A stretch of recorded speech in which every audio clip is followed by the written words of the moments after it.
يذكر أن موسى ابن عمران كليم الله كان رجل من قومه يؤذيه ويتهكم به ويستهزئ به، يسبه ويشتمه، يقول له: يا موسى، أوما وجد الله غيرك فيكلمه، أوما وجد الله غيرك فيرسله ويجعله رسول.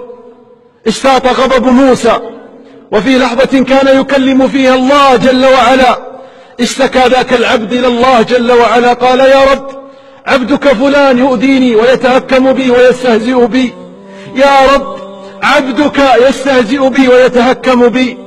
قال الله: يا موسى، إذا عاد عبدي إلى فعله فمر ما شئت من خلقي يا موسى فليهلكه. مرت الأيام فمر موسى بجوار ذاك الرجل، التفت إلى موسى وبدأ يطلق استهزاءه وكلماته: أوما وجد الله غيرك يا موسى فيرسله، أوما وجد الله غيرك فيكلمه. التفت موسى بعد أن اشتاط غضبه: أي شيء من خلق الله يأمره فيهلكه؟ أيأمر السماوات؟ أيأمر الشجر؟ أيأمر الجبال؟ أيأمر الريح؟ التفت موسى إلى الأرض قال: يا أرض ابلعيه، يا أرض ابلعيه.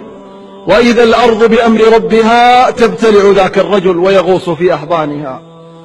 يلتفت الرجل وإذا هو يغوص في أحضان الأرض، يلتفت إلى موسى ويناديه ويستجديه: يا موسى، يا موسى، لا أعود، يا موسى أتوب، والله ما أتهكم بك ولا أستهزئ بك بعد اليوم. وموسى ينظر إلى الأرض ويقول: يا أرض ابلعيه، وهو ينادي موسى في كل مرة: يا موسى لا أعود، يا موسى أتوب وأرجع وأستغفر، يا موسى والله ما أتهكم بك ولا أستهزئ. وموسى يقول: يا أرض ابلعيه، حتى غاص في أحضان الأرض. كلم الله موسى قال: يا موسى ما أقساك، كم ناداك عبدي واستجداك، والله لو قال عبدي واحدة يا الله لخلصته منك، والله لو قال عبدي واحدة يا الله لخلصته منك.